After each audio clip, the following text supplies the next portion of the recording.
Forget everything you think you know about ancient Egypt. Beyond the towering pyramids and golden sarcophagi lies a civilization of breathtaking complexity, where daily routines reveal genius, resilience, and an integrated approach to life that modern society is only beginning to understand.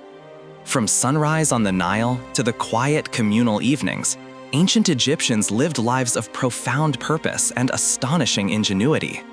What did they really eat for breakfast? How did they manage hygiene without plumbing?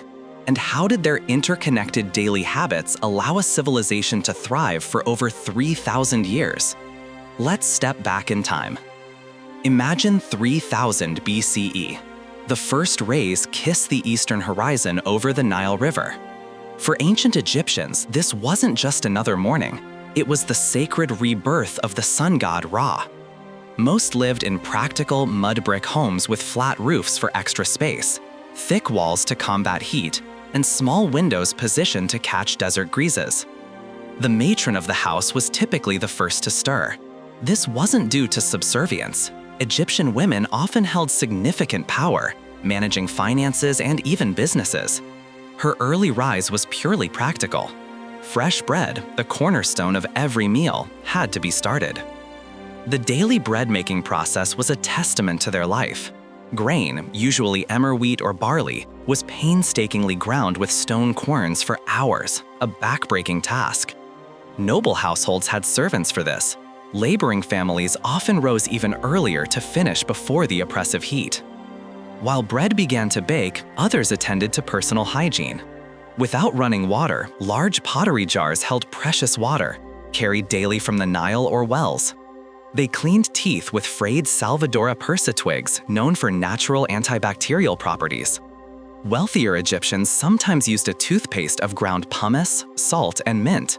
Remarkably, both men and women applied kohl, a dark eyeliner made from ground galena or malachite mixed with animal fat. Far from mere vanity, it protected eyes from the harsh desert sun, prevented infections, and was believed to offer spiritual protection. This application was a ritual, performed with polished bronze or silver mirrors, highlighting their values of cleanliness and spiritual connection. With morning preparations complete, the first meal highlighted the stark class divisions. A noble household's breakfast might feature fresh bread, honey, figs, dates, goat or cow milk cheese, and even leftover meat. Beer, safer than water and consumed by all ages, was a thick, nutritious, low-alcohol beverage, more liquid bread than modern beer. For the farming household, breakfast was far simpler. Coarse bread, perhaps onions or garlic, and weak beer or water flavored with herbs. Meat was a rare luxury, fruits seasonal treats. But regardless of status, every Egyptian faced the relentless sun, which dictated their entire day. Outdoor work ceased around 10 a.m. To continue was literally fatal. This enforced midday break wasn't idleness, it was a fundamental truth of survival in the desert. Contrary to popular belief, most ancient Egyptians weren't pyramid builders. The Pyramid Age was relatively brief. The vast majority were farmers, craftsmen, merchants, or service workers. Farmers, making up about 80% of the population, lived by the Nile's annual flood cycle. The year had 3 seasons: Eket, Peret, and Shemu. During Eket, fields were submerged, but farmers weren't idle. Many joined public works projects, from temples to irrigation maintenance. When Peret arrived, intense activity began. They plowed mud-softened fields with oxen-pulled wooden plows, planted crops, and fought pests and weeds. Most farmland belonged to the pharaoh or temples. Farmers were tenant workers, owing a significant portion of their harvest as tax. Their day started before dawn, heading to the fields with wooden hoes, sickles, and baskets. Women often worked alongside men, winnowing grain or managing crop storage. Even children, as young as 5 or 6, helped, scaring birds or carrying water. In cities like Thebes, the master carpenter began his day similarly. His workshop tools, copper and bronze chisels, saws, adzes, were remarkably sophisticated. Obtaining timber in the desert meant complex logistics. often importing from Lebanon or Nubia. Master craftsmen supervised apprentices for years, imparting not just skill, but business acumen and spiritual traditions. Every object, from a chair to a boat, had to meet both practical and spiritual requirements, with offerings made to Ptah, the god of craftsmanship, for protection and inspiration. In Memphis, a grand commercial center, the Grand Merchant's Day began with inventory checks and intricate planning for negotiations. They operated on a barter system, supplemented by standardized values based on weights of copper, silver, or grain. Transactions were personal, requiring business acumen, cultural sensitivity, and language skills. Scribes meticulously recorded every deal on papyrus, creating legal documents that could settle disputes years later. Being a scribe was an esteemed profession, offering rare social mobility. The apprentice scribe's day meant hours copying hieroglyphs, learning papyrus preparation, ink mixing, and reed pen maintenance, an intensive education in literature, math, law, and administration spanning a decade. Master scribes worked for temples, government, or the royal court, drafting diplomatic letters or recording decrees. Their challenge, maintaining delicate materials in a harsh environment, ensuring records met exacting standards, and navigating the social strata they served. Women also held economic power. The lady entrepreneur could own property, run textile workshops, operate taverns, or manage estates, with a freedom unusual for ancient societies. Her gay involved supervising production, negotiating contracts, and managing staff, requiring mathematical ability, negotiation skills, and stamina. Even women from modest backgrounds worked as professional mourners, entertainers, or ran home businesses, selling bread or textiles in local markets. The vital flow of goods relied on the river navigator on the Nile. Before dawn, he checked his vessel, loaded cargo or passengers, and prepared for treacherous navigation. Seasonal water changes, shifting sandbars, hippos, and crocodiles. His knowledge of the river was paramount. He transported grain from Upper Egypt, gold from Nubia, cedar wood from Lebanon, or incense from the Red Sea coast, requiring specific handling for each. He was also the primary means of personal travel, connecting families and facilitating pilgrimages. When the desert heat finally waned, communities came alive. Evenings were rich social tapestries, vital for maintaining relationships, educating children, and preserving cultural knowledge. Food preparation was often communal, with households specializing in bread, vegetables, or meat, fostering social bonds. Women coordinated these feasts, balancing practicalities with diplomacy. Their cooking techniques were advanced, utilizing complex ovens, fermentation, and spice blending, along with food safety principles to prevent illness. The evening meal was a carefully orchestrated social event, reflecting hierarchies but also fostering mentorship. Children learned etiquette, economic relationships, and cultural values through active participation.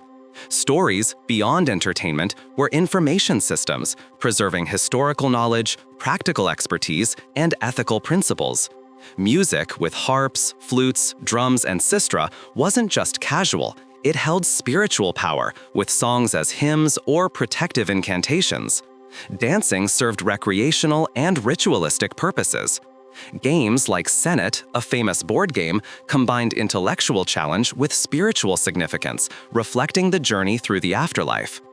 These gatherings were crucial for informal education, transmitting culture across generations.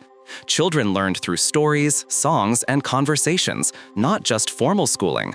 Religious festivals brought entire communities together for days of joyous celebration, feasting, music, and dance, combining devotion with essential social interaction.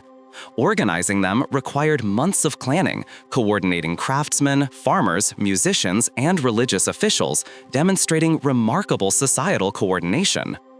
The most remarkable aspect of ancient Egyptian life was their sophisticated problem-solving, which allowed their civilization to persist for millennia. Food security. Food storage was a matter of life and death. Families didn't just store grain, they developed elaborate systems. Jars sealed with beeswax held liquids, underground chambers maintained consistent temperatures, and drying techniques preserved fruits and vegetables. They even created aquaculture systems for live fish. These were not specialist techniques, but intergenerational skills adapted to local conditions, requiring deep understanding of chemistry and biology. Women often specialized in preservation, while men built resilient storage facilities. Holistic health. Their healthcare was far more advanced than imagined. Daily bathing involved carefully prepared soaps.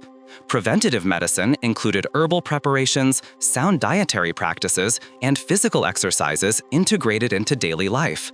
Women often maintained medicinal gardens and prepared remedies. They understood wound cleaning, bone setting, and pain management. Crucially, they recognized the connection between mental and physical health, incorporating activities for emotional balance and social connection. Governance and coordination.